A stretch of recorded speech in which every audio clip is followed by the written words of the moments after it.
अंधेरा चारों ओर छाया हुआ था। कैमरा धीरे धीरे एक आदमी के चेहरे के करीब आता है।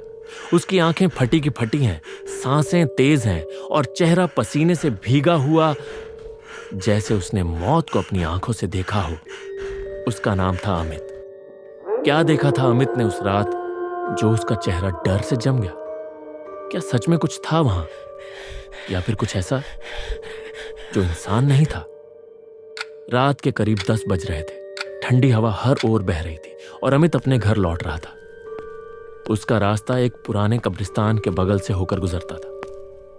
वही कब्रिस्तान जिसके बारे में लोग कहते थे कि रात के समय वहां कुछ अजीब होता है। जैसे ही वह वहां से गुजरा, उसे भीतर से किसी मर्द के रोने की आवाज आई, बहुत दर्द भरी, जैसे किसी का दिल पूरी तरह टूट चुका हो।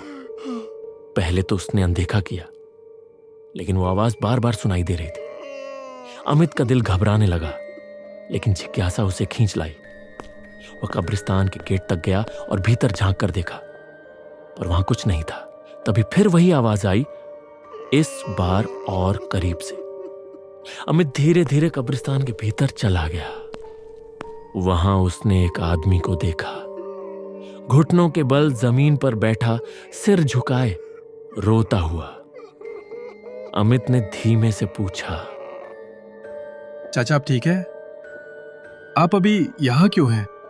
उस आदमी ने अपना आंसुओं से भीगा चेहरा उठाया और बोला, मेरी पत्नी पिछले हफ्ते एक कार दुर्घटना में मर गई और मैं रोजाना उससे बात करने के लिए यहां आता हूं। शायद वो मेरी बात सुन सके।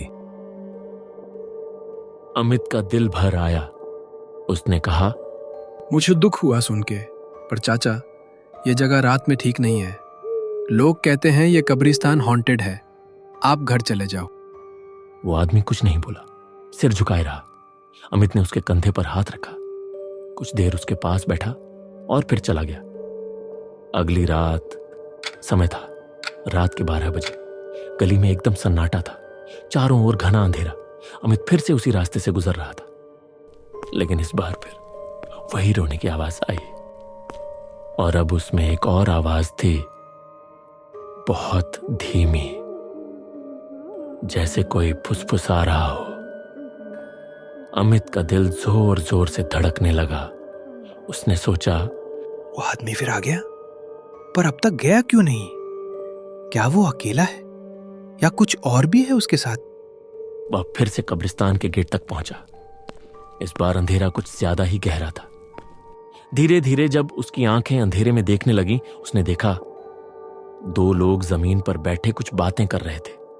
एक आदमी, वही जो कल रो रहा था, और उसके सामने बैठी एक औरत।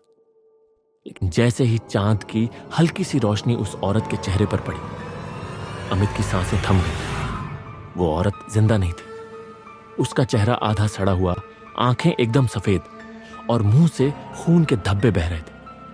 उसके गले हुए होठों पर एक हल्की सी मुस्कान थी और वो सीधे अमित की ओर देख रही थी। अमित की आवाज कांप गई। उसने डरते हुए कहा, चाचा चाचा भाग जाओ, ये तुम्हारी बीवी नहीं है, ये कुछ और है।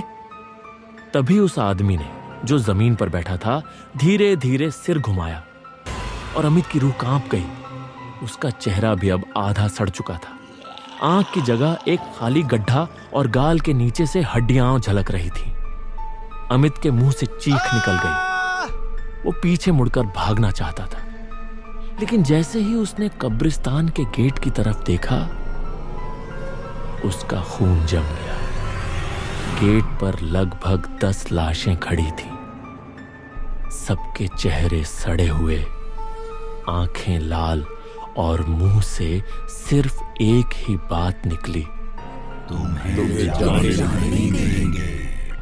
अमित ने भागने की कोशिश की, लेकिन उसके पांव कांप गए। तभी उस औरत ने उसके पांव को गले हुए हाथों से पकड़ लिया और उसे जमीन पर घसीटते हुए एक खुली कब्र की ओर ले जाने लगी। अमित चीखता रहा, हाथ पांव मारता रहा, लेकिन उसकी आवाज किसी ने नहीं सुनी। उसकी आंखों के सामने सब कुछ धुंधला होने लगा और फिर अंधेरा छा गया।